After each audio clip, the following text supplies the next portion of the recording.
السلام عليكم ومرحبا بكم. نتمنى ان شاء الله كامل تكونوا بخير.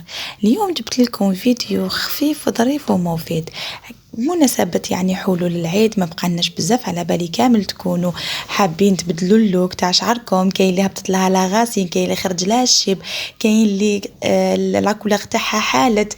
حبيت نعطيكم هذا الميلونج باش تجددوا لي كولور تاعكم، سورتو كيما قلت لكم راه جاي العيد، كامل نحبوا نكونوا بحله جديده. البنات هنا هاد لادام كيفاش صرا لها، داروا لها ليماش ولا كولور ومن بعد ما خرجلهاش كيما كانت حابه، وكانت خايفه على شعرها، ما حبتش تزيد تعاود دير له ليماش، حبت برك تجدد لا كولور تاعها ودير لها غاسين وتولي لها لون جديد وفي نفس الوقت باهي.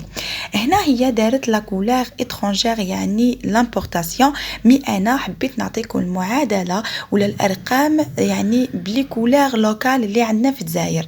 شوفوا البنات، عندكم رقم 24 من لوريات ديروا العبوه كامله وديروا الثلث تاع رقم 11 تانيت من لوريات، نفس لا مارك لوريات.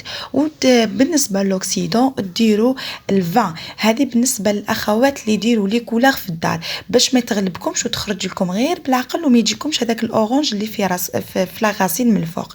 بالنسبه لي يخدموا في صالونات تستعملوا لوكسيدو 30 عادي، باسكو تكونوا تعسوه بالخف، تعرفوا لا كولور كي خرجت وتغسلوها. ملي تكون في الدار راح دير وحدها باش ما يفوتهاش اللون. هذه هي البنات، ان شاء الله تكونوا فهمتوا المعادلات لكم. قلت لكم رقم 24 من لوريات كامله، الثلث تاع رقم 11 من لوريات او لوكسيدو رقم 20. ديروا قرعه كامله تاع لوكسيدو رقم 20 ولا زوج قرعات على حساب الطول والكثافه الشعر تاعكم. ان شاء الله تكونوا فهمتوا، ان شاء الله يكون عجبكم هذا الفيديو. ما تنسونيش لي جيم لي كومونتير عفوا والبارطاج الى جات على خاطركم. اي استفسار خلوه لي من تحت في لي كومونتير، اكيد انا كي نشوفوه راح نرجع لكم بكل فرح وسرور. كما عادتي دائما نرجع لمتتبعاتي في لي كومونتير ديالي.